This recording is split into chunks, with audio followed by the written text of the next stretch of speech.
diz respeito, ela fala sobre segurança em instalações e serviços em eletricidade.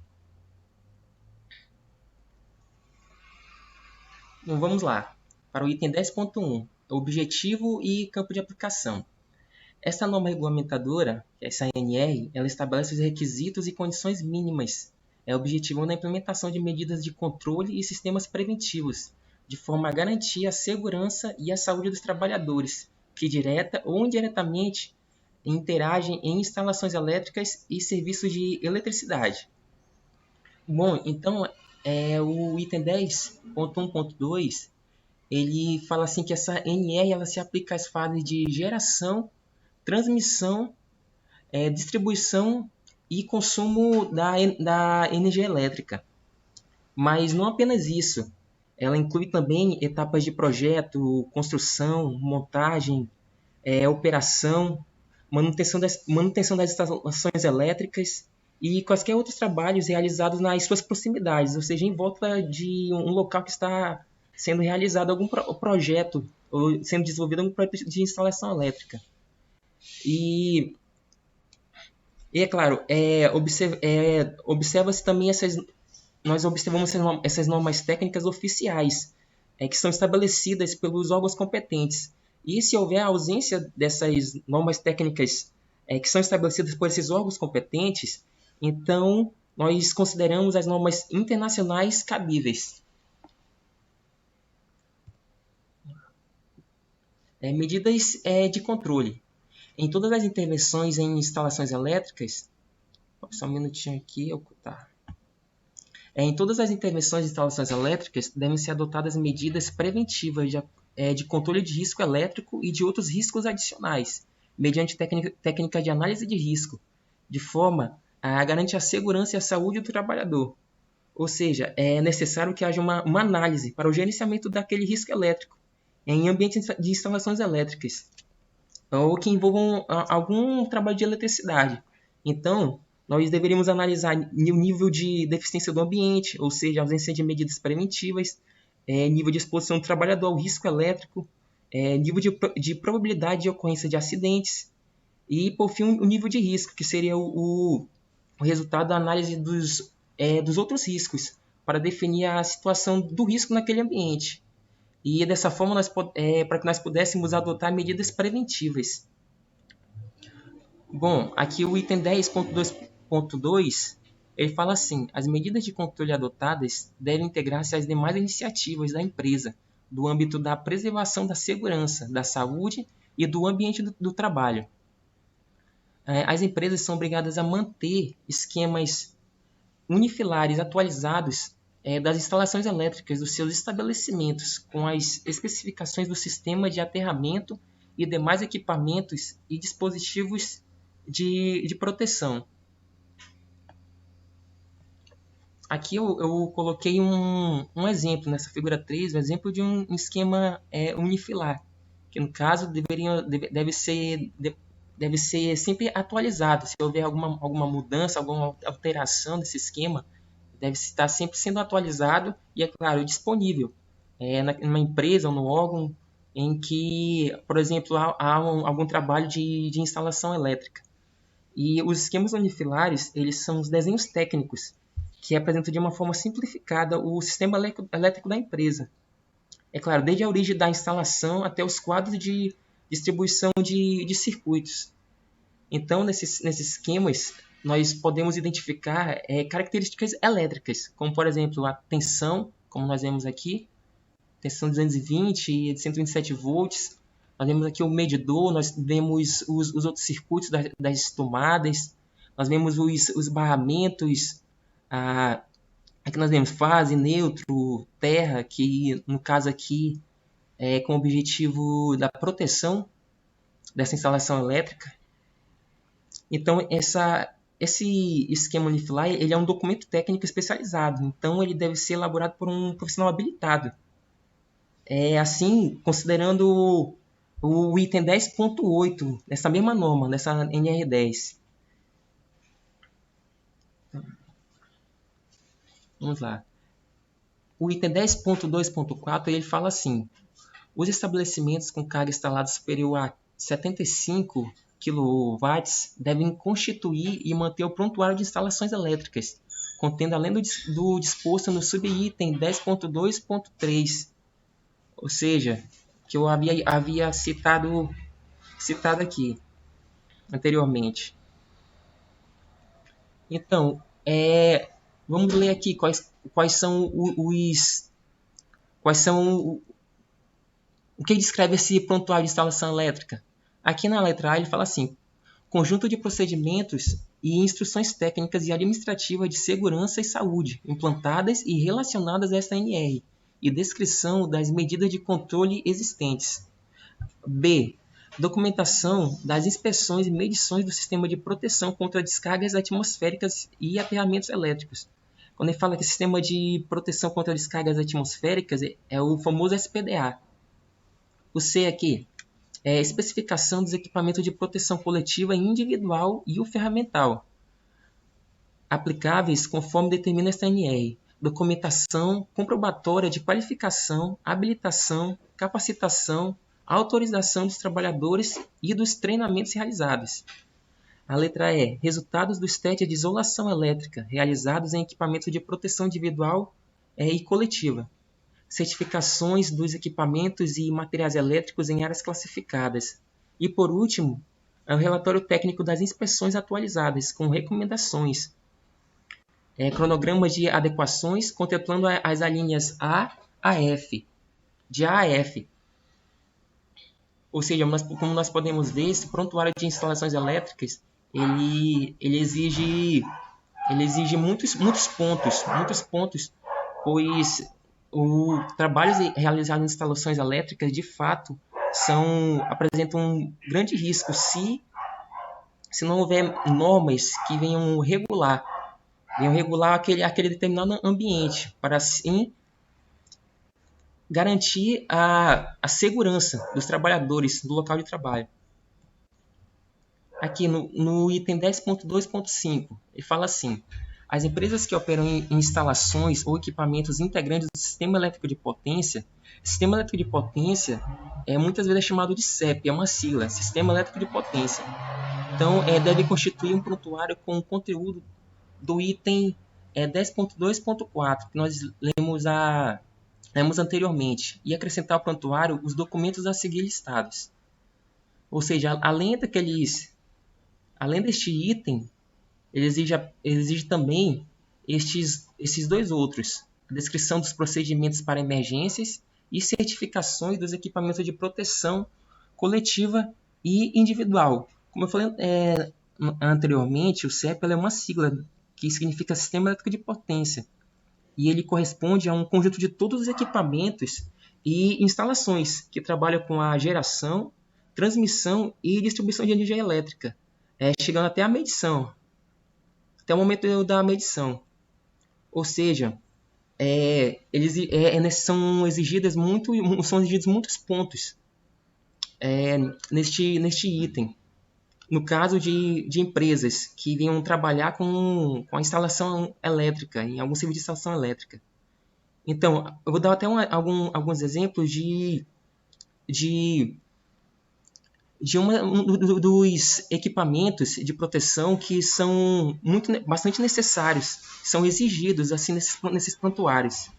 Um deles é bem comum, são os capacetes de segurança, que é um dos EPIs mais fundamentais para eletricistas, por exemplo. Porque ele tem a função de proteger o crânio contra queda de objetos e também contra choques elétricos. Também tem os óculos de proteção, que eles devem ser fabricados com materiais resistentes a chamas e arcos elétricos. E também tem um que é bem comum, que são as luvas de segurança, que idealmente são feitas de borracha para garantir o isolamento elétrico. Aqui eu até coloquei uma imagem aqui de uma manutenção de um sistema elétrico de potência, realizado aqui em Manaus, pela Amazonas Energia. E também vale ressaltar que esses documentos técnicos previstos nesse prontuário de instalação elétrica, ele deve ser elaborado apenas por profissionais legalmente habilitados. Medidas de proteção coletiva. Vamos lá. Em todos os serviços executados em instalações elétricas, devem ser previstas e adotadas prioritariamente medidas de proteção coletiva aplicáveis, mediante procedimentos, às atividades a serem desenvolvidas, de forma a garantir a segurança e a saúde dos trabalhadores. As medidas de proteção coletiva, elas compreendem prioritariamente a desenergização elétrica, conforme estabelece essa ANR, e na sua impossibilidade o emprego de tensão de segurança. E na impossibilidade de implementação do estabelecido no subitem anterior, devem ser utilizadas outras medidas de proteção coletiva, tais como isolação das partes vivas, obstáculos, barreiras, sinalização, sistema de seccionamento automático de alimentação e bloqueio do religamento automático. Ou seja, se não é possível a desenergização do local em que está sendo realizada uma obra de instalação elétrica, é necessário que hajam isso, hajam esses itens, iam se atender esses itens, barreiras, sinalização, como eu coloquei aqui, por exemplo, que é uma placa de cuidado, choque elétrico, cuidado, uso de EPI, é para a sua segurança, cuidado, condutor elétrico, em manutenção, ou seja, essas placas para sinalizar ao trabalhador, às pessoas, para que elas fiquem cientes da existência de algum risco.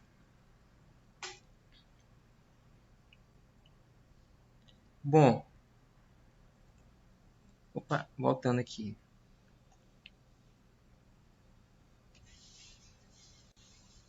Também, além disso, neste item, a norma adverte que o aterramento das instalações elétricas devem ser executados conforme a regulamentação estabelecida pelos órgãos competentes. Como eu falei anteriormente, na ausência dessas normas, desses órgãos competentes, deve-se atender às normas internacionais vigentes. Vamos lá. Medida de proteção individual.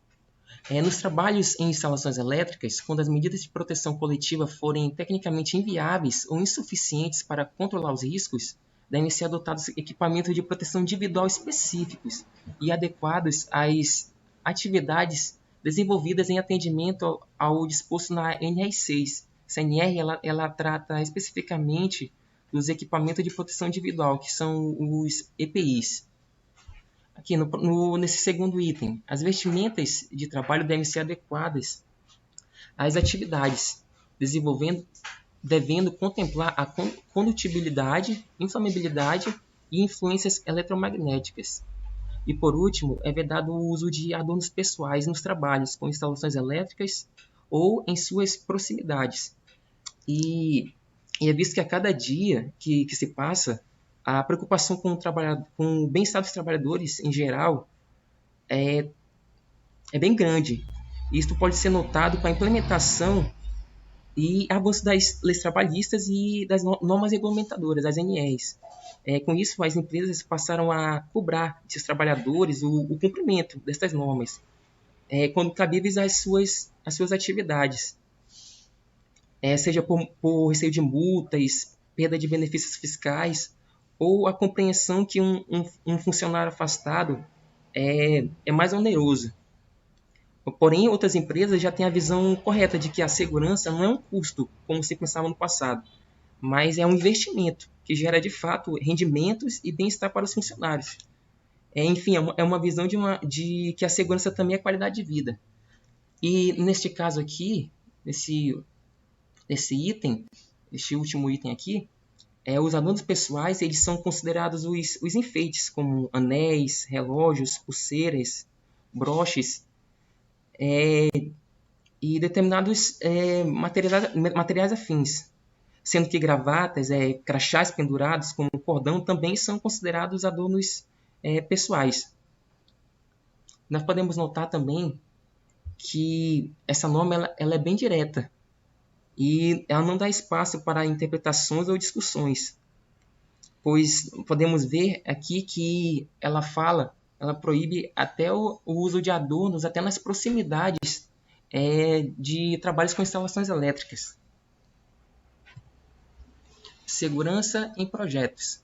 É obrigatório que os projetos de instalações elétricas especifiquem dispositivos de desligamento de circuitos, que possuam recursos para impedimento de reenergização, para sinalização de advertência com indicação de condição operativa.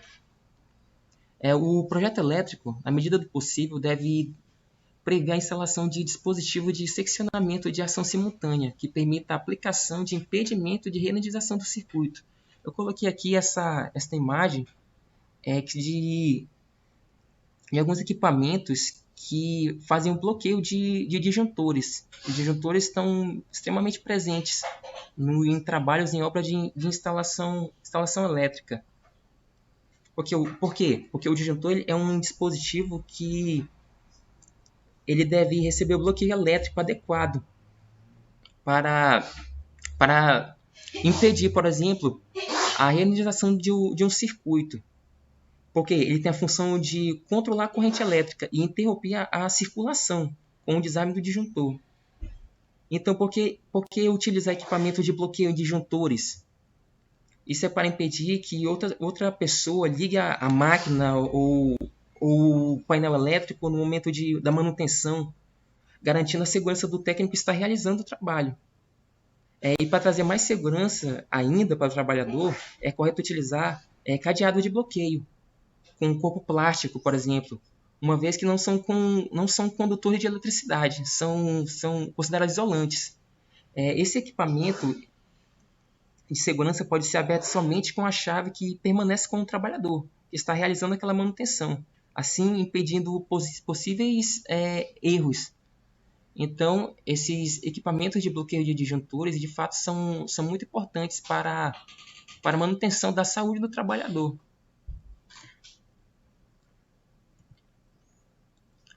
Todo projeto ele deve prever condições para a adoção de aterramento temporário. O projeto das instalações elétricas deve ficar à disposição dos trabalhadores autorizados, das autoridades competentes e de outras pessoas autorizadas pela empresa, e deve ser mantido atualizado. O projeto elétrico deve atender ao que dispõem as normas regulamentadoras de saúde e segurança do trabalho, as regulamentações técnicas oficiais estabelecidas e ser assinado por profissional legalmente habilitado. Que eu coloquei uma imagem, que é um exemplo de um projeto elétrico residencial. Ou seja, esse projeto, em uma obra de instalação elétrica, ele deve estar sempre sendo disponibilizado para os trabalhadores. E caso haja alguma alteração no mesmo, é necessário que seja feita essa atualização e assim disponibilizada para os trabalhadores.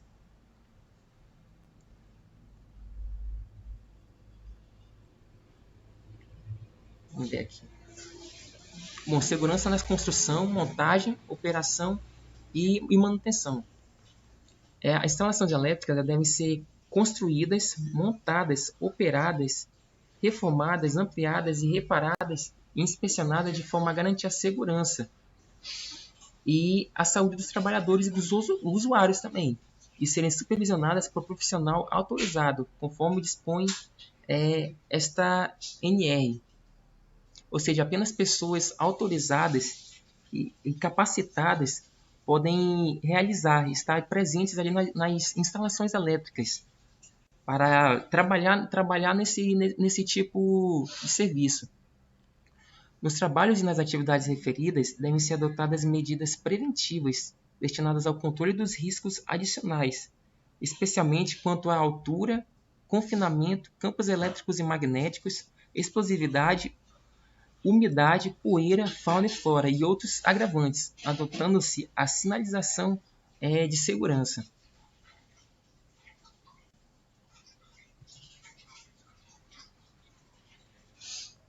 As instalações elétricas devem ser mantidas em condições seguras de funcionamento e seus sistemas de proteção devem ser inspecionados e controlados periodicamente, de acordo com as regulamentações existentes e definições de projeto. Ou seja, as estações elétricas elas devem estar sempre sendo supervisionadas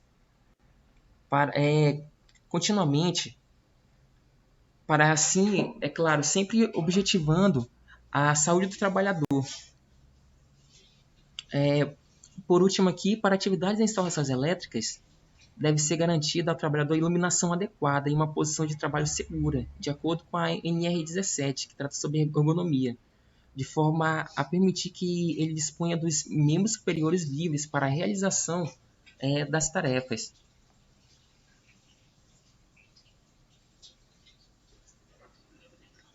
Segurança em instalações elétricas desenergizadas. Bom, somente são consideradas desenergizadas as instalações elétricas liberadas para trabalho mediante os procedimentos apropriados, obedecida a sequência abaixo. Bom, aqui ele cita... Opa! Ele cita aqui esses itens: o seccionamento, impedimento de reenergização, constatação da ausência de tensão, isso no caso feito através de uma medição, instalação de aterramento temporário com equipotencialização dos condutores dos circuitos, proteção dos elementos energizados existentes na zona controlada, isso no anexo 2. E, por último, a instalação da sinalização de impedimento de reenergização. Bom, o estado de instalação desenergizada ele deve ser mantido até a autorização para a reenergização, devendo ser reenergizada respeitando a sequência dos seguintes procedimentos.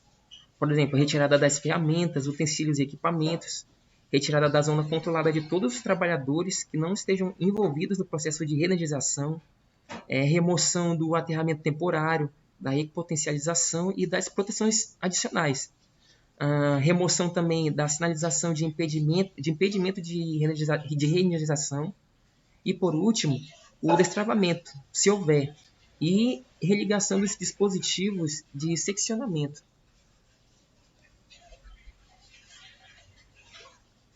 Bom, segurança em instalações elétricas energizadas.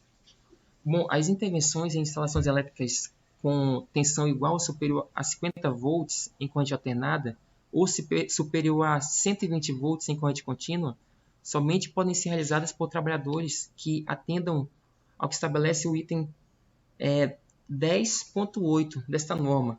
Neste item, ele considera o trabalhador qualificado aquele que comprovar a conclusão de algum curso específico na área elétrica, reconhecido pelo Sistema Oficial de Ensino. Bom, os trabalhadores que tratam o item anterior devem receber treinamento de segurança para trabalhos com instalações elétricas energizadas, com currículo mínimo, carga horária e demais determinações estabelecidas no anexo 3 desta NR. Eu coloquei aqui como, por exemplo, um curso que qualifica o trabalhador a trabalhar em instalações elétricas e o qualifica a intervir nessas instalações elétricas, é o curso técnico em eletrotécnica. É claro, além da graduação em engenharia elétrica.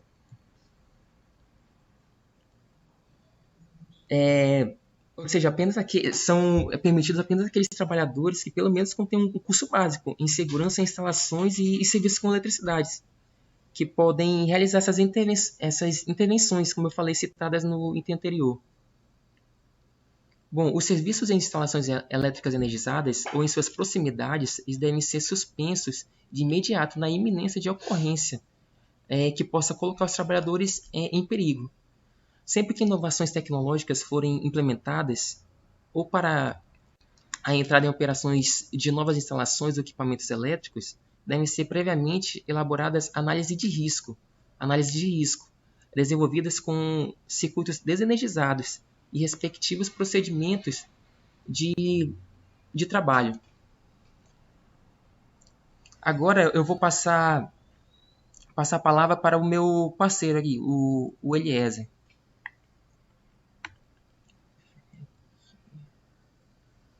Ok, Lucas. Lucas, dá pra te botar o meu slide, por favor? Opa, sim.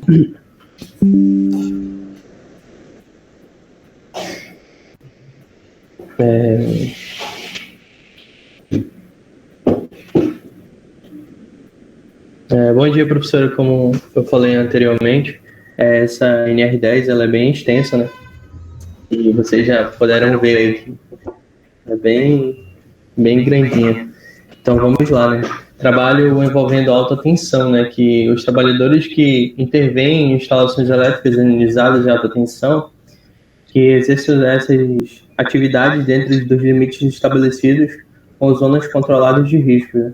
Conforme o anexo 2, que foi dito pelo Lucas, né, devem atender ao disposto ao item 10.8 dessa NR. Então, como vocês viram, né, que esses trabalhadores eles têm que estar dentro dessas regulamentações, dentro da indústria, no distrito principalmente, como ele citou, no manejo de energia. Tem que estar dentro das conformidades de uma documentação de um engenheiro qualificado. Os trabalhadores que tratam, né, o item 10.7, eles devem receber treinamento de segurança específico em sistemas elétricos, né, de potência, que é o CEP, né, como foi referido anteriormente, em suas proximidades, com circuito mínimo, carga, com esse curso mínimo, né, carga horária aí, que eles têm dentro da norma. Pode passar, Lucas.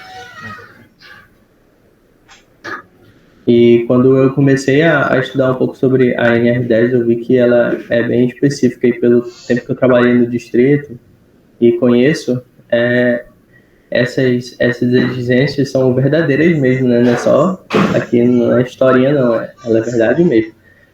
Habilitação, qualificação, capacitação dos trabalhadores. É considerado que o trabalhador, né, ele seja qualificado, aquele que comprovar né, que tem a conclusão desses cursos específicos na área de elétrica, reconhecido pelo sistema oficial. Um exemplo disso ultimamente eu vi no Cine, né, alguns trabalhadores que eles se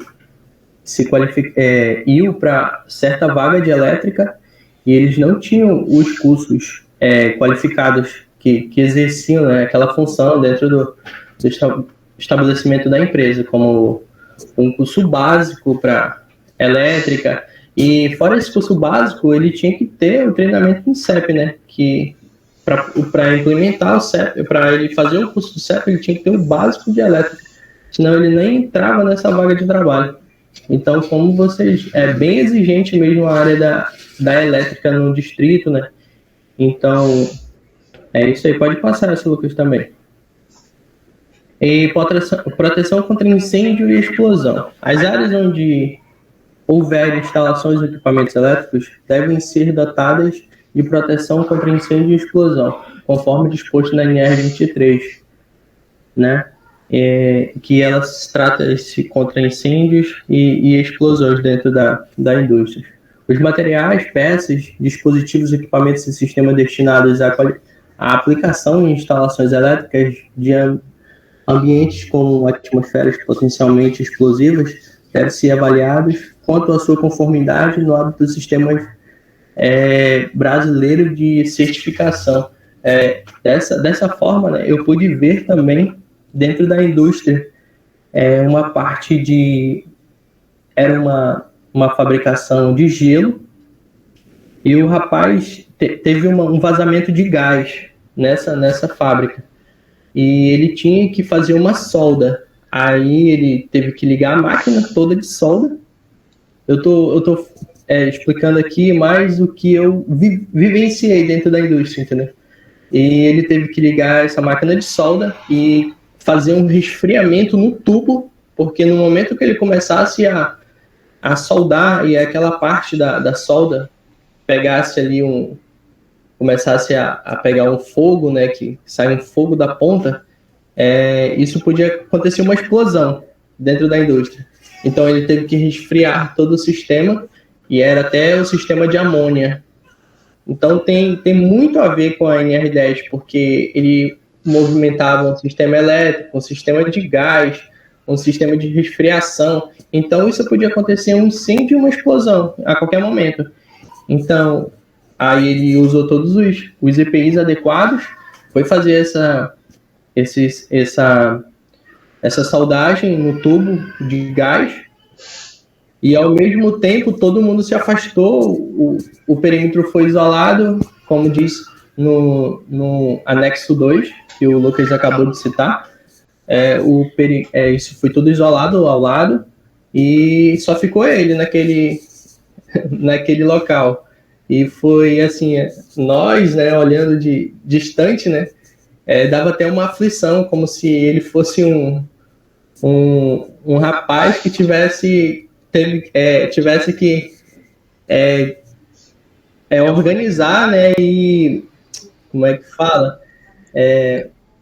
Como se ele fosse um antibomba, um rapaz que fosse destravar uma bomba em determinado local. É tipo isso a imagem, né? A gente fica aflito, porque a qualquer momento pode acontecer algo ruim. Então, quando se trata da NR10, a gente tem que respeitar mesmo e ver que a elétrica ela é muito previsível, entendeu? Tudo pode acontecer, qualquer coisinha. Pode passar. Essa daí, Lucas, por favor. Então, a sinalização de segurança que eu acabei de citar, né? Nas instalações de serviços elétricos, deve ser adotada a sinalização adequada de segurança, destinada à advertência e à identificação, obedecendo ao disposto da NR 26. Sinalização de segurança de forma a atender demais as outras situações a seguir, como a letra A, identificação de circuitos elétricos, B, travamentos e bloqueios de dispositivos de sistemas de manobra e comando, C, restrições e impedimentos de acesso, e D, delimitações de áreas, sinalizações de áreas de circulação, de vias públicas e de veículos de movimentação de cargas, F, sinalização de impedimento de indenização, e G, identificação de equipamentos e circuitos impedidos. Pode passar, Lucas. Procedimento de trabalho, né? Os serviços em instalações elétricas devem ser planejados e realizados em conformidade com o procedimento de trabalho específico padronizado, com descrições de trabalho de cada tarefa que possa assinar o profissional e atender ao que estabelece o item 10.8 desta norma, né? Então, lá do anexo 2, que ele deve ter, esses serviços eles devem ser de um planejamento realizado, né? Como ele falou que essa pessoa que realiza esse planejamento deve ser bem qualificado, como um engenheiro, um auditor de engenharia, que também possa lá olhar essa coisa se está tudo certo. Então, eu não sei bem se um eletrotécnico ele tem esse poder, mas eu acredito que sim, porque eu acho que só a eletrotécnica e a automação industrial que tem em CREA, né, professora? A senhora pode me corrigir se eu estiver errado. Sim, eles têm, porque eles têm, o registro, né? O registro.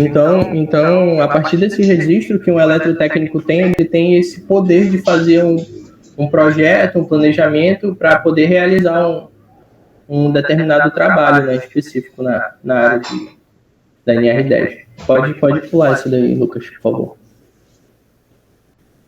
Situação de emergência. As ações de emergência que envolvam as instalações ou serviços com eletricidade devem constar do plano de emergência da empresa. Isso sempre tem, né? Sempre tem um plano para isso. Sempre há uma porta de saída de emergência, ali sempre há alguma coisa dentro da indústria, porque a auditoria sempre está em cima, principalmente do distrito ali. Os trabalhadores autorizados devem estar aptos a executar o resgate e prestar primeiros socorros a acidentes, especialmente por meio de reanimação e cardiorrespiratória. Para isso existe também, né, os cursos de brigadista, né, dentro das indústrias, primeiros socorros. Sempre quando há esses cursos, há uma gama de pessoas andando pela fábrica toda e aquele treinamento, tem pessoas até que desmaiam, que não aguentam a pressão. É legal, é incrível e é muito importante, porque todos têm que estar aptos, né, para um primeiro socorros ali que acontecer, alguma coisa que possa vir a acontecer, né? A empresa, ela deve possuir métodos de resgate padronizados e adequados às suas atividades, disponibilizado em meio para sua aplicação, né? Dependendo de como a empresa, há sempre uma forma diferente desse resgate, né? Então, os trabalhadores autorizados devem estar aptos a manusear, operar equipamentos de prevenção e combate a incêndio existentes nas instalações elétricas. Pode pular esse, Lucas. Responsabilidades. É de responsabilidade dos contratantes de manter os trabalhadores informados sobre os riscos que estão expostos, instruindo quanto aos procedimentos e as medidas de controle contra os riscos elétricos a serem adotados. Cabe à empresa, na ocorrência de acidentes de trabalho envolvendo instalações e serviços em eletricidade, propor adotar medidas preventivas e corretivas. Por exemplo, sempre a empresa tem algo na manga para fazer, para ensinar, sempre instruir cada mês ou 4 em 4 meses, dependendo de como essas pessoas têm que estar com as suas qualificações em dias, porque nunca para de estudar, né, a elétrica, por mais que seja um curso simples, básico, por mais que esteja uma função que não seja de engenheiro, sempre tem que estar estudando e aprendendo mais sobre a sua função. Pode passar essa, Lucas. Disposições finais. As empresas devem promover ações de controle de riscos originados por outrem às suas instalações elétricas, oferecer de imediato, quando cabível, denunciar os órgãos competentes. Na ocorrência de não cumprimento das normas constantes nesta NR, o MTE adotará as providências estabelecidas na NR3. A documentação prevista nessa NR deve estar permanentemente à disposição dos trabalhadores que atuam nos serviços de instalações elétricas, respeitando as abrangências, limitações e interferências nas tarefas.